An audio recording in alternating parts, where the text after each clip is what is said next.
Right. నిన్న ఈ హైడ్రాకి సంబంధించి ఎంఐఎం అసదుద్దీన్ కూడా స్పందించారు. హుసేన్ సాగర్ చుట్టూ కూడా ఈ బఫర్ జోన్స్, ఎఫ్టీఎల్, ఈ గ్రీన్ జోన్స్ అన్నీ కూడా అప్లికబుల్ కావా, ఒకవేళ ఉంటే నెక్లెస్ రోడ్డు లేదా జలవిహార్ ఇలాంటివి కూడా కూల్చాల్సిన అవసరం ఉంటుంది, మన సెక్రటేరియట్ కూడా అందులో భాగమే కదా అనే వ్యాఖ్యానం ఆయన చేశారు. మీ జోలికి వచ్చారు కాబట్టి అందరిపైన చెప్తున్నారు. మీరు న్యాయం అన్యాయం మీరు తెలుసుకోండి. అంటే నిజంగానే ఆ చుట్టూ కూడా అవి ఉన్నాయి కనిపిస్తున్న మన కట్టడాలన్నీ. నేను చెప్పిన మీ పోటీ ఏంటి? ఇప్పుడు మీరు తప్పు చేశారు, మీ జోలికి వస్తున్నారు, అప్పుడు మీరు అందరికీ చెప్తున్నారు. అప్పుడు నుంచి అంతకుండా చెప్పలేదు. ఇప్పుడు మీ జోలికి వచ్చాడు, మీరేమంటారు దాని జోలికి అంటారు, అన్నిటికీ పోతా ఉంటున్నాడు, ఎక్కడైనా మేము పిలుస్తూ ఉంటున్నాడు. చూద్దాం రేపే వద్దాం, తర్వాత రేపు ముఖ్యమంత్రి మేము అంటున్నాం, మీరు అఖిలపక్షం వేయండి, ఇది క్లారిఫై చేయండి అని చెప్తున్నాం. చూద్దాం. సార్, మీరు ఎన్డీ కూటమిలో ఉన్న పార్టీ నేతగా నేను అడుగుతున్నాను, కాంగ్రెస్ చేస్తున్న పనులు ఎక్కడో స్లైట్లీ బ్రాడ్గా ఆలోచిస్తే మీకు అనిపిస్తూ ఉందా ఏదో కొంచెం ప్రతీకార చర్య, పని కట్టుకొని ఆ పార్టీకి ఇబ్బంది కలిగించిన నాయకులు లేదంటే ఆహ్వానిస్తే రాని నాయకుల వెంట పడుతూ ఉన్నట్టుగా? ఎందుకంటే ఇప్పుడు నాగార్జున అయిపోయింది, అఫ్ కోర్స్ ఒక టాలీవుడ్ సీనియర్ హీరో.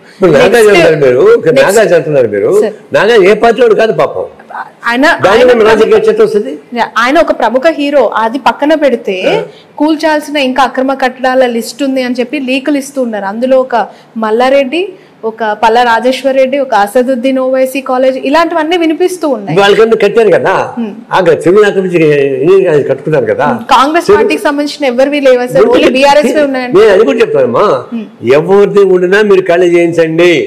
ఎవరితో మీరు పక్షపాతం ఇచ్చినా కూడా జనం ఊరుకోరు, కమ్యూనిస్ట్ పార్టీ మేము ఊరుకోము అని చెప్తున్నాం. అయితే వన్ ఫైన్ మైల్ మొత్తం కట్టేమని కూల్చోమంటే కుదరదు, దానికి టైం ఉంటుంది. ఆ టైంలో మనం చేయకపోతే ఎక్కడ పక్షపాత వైఖరి ఉంటే జనానికి తెలుస్తుంది, మేము కూడా ఫైట్ చేస్తాం. ఎందుకంటే ఆల్రెడీ అకాడమిక్ ఇయర్ కొనసాగుతుంది సార్. ఆ కాలేజ్లను కూల్చేస్తే అక్కడ చదువుతున్న పిల్లలు, వాళ్ళ కుటుంబాలు, ఆ పేరెంట్స్, వాళ్ళ జీవితం మొత్తం కట్టేటమ్మా. దొంగతనం కట్టేసుకుంటే వ్యాపారం చేసుకుంటూ ఉంటే అది కొనసాగాలనా? అది మీరు కట్టిన అక్రమం, అది మీరు ప్రత్యేకంగా చూసుకోవాలా? అంటే మీ జోలికి వస్తే జనం అంతా గుర్తొస్తారా? వాళ్ళ ఊరికి చెప్పారు చదువు, మేము జీతం ఎంత వసూలు చేస్తాం వాళ్ళ దగ్గర నుంచి, పిండి వసూలు చేస్తారు కదా, మరి ఫ్రీగా ఎడ్యుకేషన్ ఉంది, అదేమన్నా. అందువల్ల మీరు ఏదో పెద్ద సర్వీస్ చేస్తారు కాదు, మీరు స్వార్థపూరితంగా కోట్ల రూపాయలు సంపాదించడానికి ఎడ్యుకేషన్ పెట్టుకుని వ్యాపారం చేసుకుంటున్నారు. ఇప్పుడు మీ జోలికి వస్తే మీరైతే న్యాయం చూస్తారు, జనం చూస్తారు, విద్యార్థులు చూస్తారు. ఆ విధంగా మీరు ఫ్రీ ఎడ్యుకేషన్ ఏంటి చూద్దాం. నేను కూడా మాట్లాడతా. కేఏ పాల్ లాంటి వ్యక్తి కూడా 100 నుంచి 500 కోట్లు ఒకరి దగ్గర నుంచి వసూలు చేయడానికి టార్గెట్ పెట్టుకొని వసూళ్లకు పాల్పడితే వాళ్ళు ఇవ్వని పక్షంలో వాళ్ళపైన హైడ్రా అనే ఒక బాంబు వేస్తుంది ప్రభుత్వము. ఇవన్నీ వస్తుంటాయి తల్లి, సోషల్ మీడియా వచ్చింది. ఎందుకంటే ఆర్థికంగా అంత పుష్టిగా ఉన్న నాయకుడు, ఇప్పుడు అక్కినేని నాగార్జున మీరే అంటున్నారు చాలా బిగ్ షాట్ అని చెప్పి, మల్లారెడ్డి కూడా మనందరికీ తెలుసు, పల్లా రాజేశ్వర్ రెడ్డి గారి గురించి కూడా అందరికీ తెలుసు, కొంత ఆర్థికంగా బాగా బలంగా ఉన్న నాయకులే కదా. అందుకే చెప్తున్నా, మీకు ఆర్థికంగా బలం ఎక్కడి నుంచి వచ్చింది? దురాక్రమణ ద్వారా భూమిని ఆక్రమించి దానిలో వ్యాపారం చేసి దాని నుంచి కోట్లు సంపాదించి ఇప్పుడు కోట్లు పడగలెత్తి మేము పెద్ద గొప్పవాళ్ళం, మమ్మల్ని మీకు ఎలర్జీ అంటున్నారు. అది ఎట్ట అవుతుంది? అది దానికి సంబంధం లేదు. ఇప్పుడు నేను చెప్తున్నట్టు ఒక ప్రక్రియ స్టార్ట్ అయింది. స్టార్ట్ అయిన వెంటనే అన్ని అది చేయండి, ఇది చేయండి, ఇది చేయండి అంటే అంత మ్యానుఫ్యాక్చర్ మంత్రం లేదు. అందరిపైన గప్పక మంత్రం తీసేయడానికి టైం పడుతుంది. ఆ ప్రాసెస్ స్టార్ట్ అవుతుంది. ఆ ప్రాసెస్ స్టార్ట్ అవనియండి, దాన్ని ఎక్కడ లోపాలు ఉంటే దాన్ని తప్పనిసరి చేద్దాం. మీరు అక్రమంగా ఆక్రమించి బిల్డింగ్ కట్టేసి కోట్ల రూపాయలు సంపాదిస్తుంటే మేము ఎందుకు వస్తున్నారు, మీరు మమ్మల్ని ఎలర్జీ, మీకు రాజకీయ ఖర్చు అంటున్నారు. రాజకీయ ఖర్చు అంటే మన నాగార్జున ఏ రాజకీయ పార్టీ లేదు కదా, ఆయన ఖర్చు ఏముంటుంది? దానివల్ల కేవలం రాజకీయ అర్థం పెట్టుకొని మీ అవినీతిని దాచిపెట్టడానికి ప్రయత్నించబాకండి. Be frank. చూద్దాం. త్వరలో బిగ్ బాస్ కూడా స్టార్ట్ అవబోతోంది, ఐడియా ఉందా మీకు? ఐడియా లేదు. బిగ్ బాస్ అనేది ఒక హీన సంస్కృతికి ప్రతిబింబం, దాని జోలికి పోవాలని ఉద్దేశం. బట్ ఇప్పుడు 3-4 రోజుల్లో ఆ షో మళ్ళీ స్టార్ట్.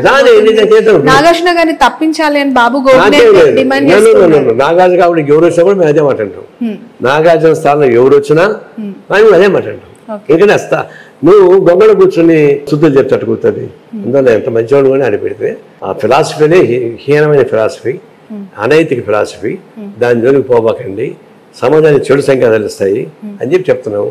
నాగాన్ని తప్పించి ఇంకోటి పెట్టా కూడా అదే మా బాడీ ఇట్టే కొనసాగుతుంది. సార్, బీజేపీలో ఎంపీ అభ్యర్థులు 2 సెక్షన్స్ అంటే 2 డిపార్ట్మెంట్స్గా వెళ్ళిపోయినట్టే కనిపిస్తుంది. రఘునందన్ గారేమో పూర్తిగా హైడ్రాన్ సమర్థిస్తున్నారు, ఈటెల గారేమో పూర్తిగా వ్యతిరేకిస్తూ మాట్లాడారు. మీ అయ్యా జాగీర్ అని రేవంత్ రెడ్డి పైన ఫైర్ అయ్యారు, చూసారా? అది పార్టీ బీజేపీ వాళ్ళు తెలుసుకోవాల్సిన సమస్య అది బీజేపీ వాళ్ళు ఎంతగా తెలుసుకోవాల్సిన సమస్య. దాన్ని నిజంగా ఏం పోను, వాళ్ళు పరిష్కారం చేస్తారు. ఎలా చూడాలి? పార్టీకి ఒక సిద్ధాంతమే ఉండాలి, వాళ్ళ పార్టీ స్టాండ్ వాళ్ళు చెప్పాలి హైడ్రా మీద. ఇప్పుడు ఒక్కొక్క నాయకుడు ఒక్కొక్క విధంగా దానిపైన స్పందిస్తే బీజేపీ స్టాండ్ ఏమని అనుకుంటారు ప్రజలు? అదేనమ్మా, రఘునందన్ చెప్పిన వాదన నేను సమర్థిస్తున్నాను.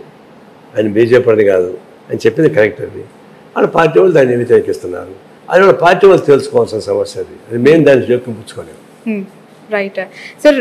ఇక్కడ తెలంగాణలో పార్టీని పునర్నిర్మిస్తాము, తిరిగి ఘన కీర్తిని తీసుకొచ్చేందుకు ప్రయత్నిస్తామని చంద్రబాబు నాయుడు గారు దాదాపు నిన్న 2వ మీటింగ్ ఇక్కడ అధికారికంగా ఎన్టీఆర్ ట్రస్ట్ భవన్లో పెట్టడం జరిగింది. ఎలా చూస్తారు? టీడీపీకి పునర్వైభవం తెలంగాణలో అవకాశం ఆస్కారం ఉందంటారు? అంటే టీడీపీకి ఇప్పుడు కూడా క్యాడర్ ఉన్నారు, బోర్డ్ బేస్ పోయింది. ఇప్పుడంటే ఆయన బేస్ మొత్తం ఆంధ్ర, తెలంగాణ కాదు. ఉమ్మడి రాష్ట్రంలో తెలంగాణలో బలమైన పార్టీగా ఉండేది. ఇప్పుడు క్యాడర్ ఉన్నది తప్ప మ్యాచ్ పోయింది, ఓటింగ్ స్ట్రెంగ్త్ పోయింది. ఇప్పుడు ఆ క్యాడర్ ఒత్తిడి చేస్తున్నారు, మళ్ళీ పార్టీ పెట్టని చెప్పని. ఆయన రద్దు చేసుకుని పోయాడు, ఆయన రద్దు చేసుకుని పోయి మళ్ళీ ఆయన ఇప్పుడు పునరుద్ధరణ ప్రయత్నిస్తున్నాడు. ఇది చేసిన మాకు అర్థం కాదు. దానివల్ల పెద్ద ప్రయోజనం ఉంటుందని నేను అనుకోవడం లేదు.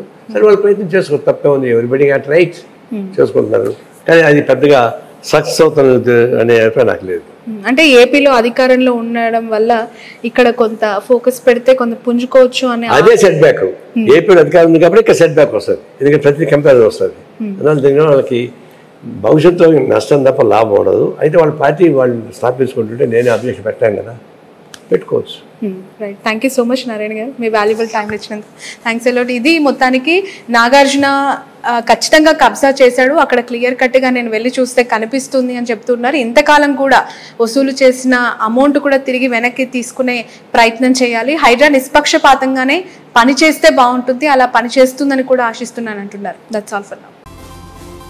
Welcome to the world of opportunities where dreams meet reality. At Sun International Institute of Tourism and Management, we pride ourselves on being a world-class institution dedicated to nurturing talent and shaping careers.